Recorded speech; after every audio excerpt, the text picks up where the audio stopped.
Okay, that's the interior of the baffle plate. Look at the shit that's still left back behind here. Look at this. Baffle screen, chocked full of shit, I promise you. So we go through and take the baffle plate, wire wheel all this old silicone off, pull that screen out.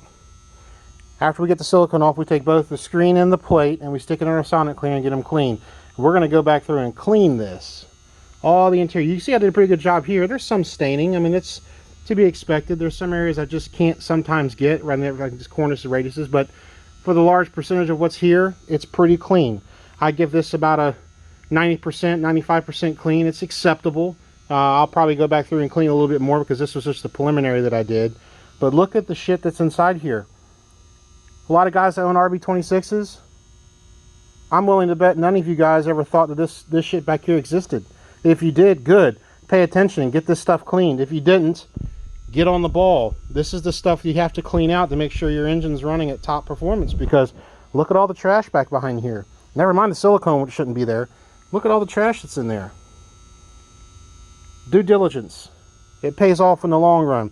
Want to know why things cost a little more expensive to have machined and cleaned? It's because we're taking the time to do this kind of stuff because no one else really does. So keep that in mind when you're shopping around about who's going to work on your engine, who's going to take care of you. These types of things you want to be paying attention to when it comes to engine builders doing some work. So I'm going to put this down. You see all that shit there. Put that down here. And I'm going to show you what a clean baffle plate looks like. Look at this. Yeah, you can see all my crankshafts over there. Clean baffle plate. Right? Sonic cleaned, washed off, ready to go back into use. There's the screen that we cleaned. Sonic cleaned it, then degreased it. Look, there's nothing inside the screens. Completely clean. So we can reuse that. This is the other valve cover that was dirty.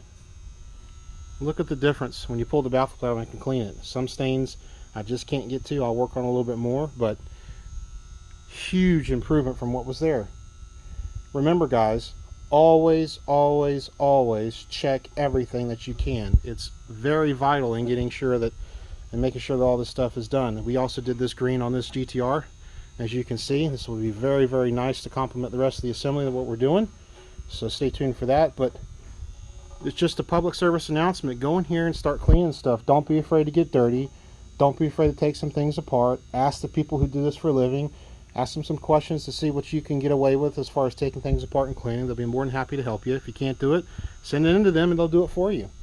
So this is what it's supposed to be looking like, at least for the 90 to 95% to be acceptable to be put back in. I'll go through and clean up this small stuff here, but you can see what I'm talking about. So between this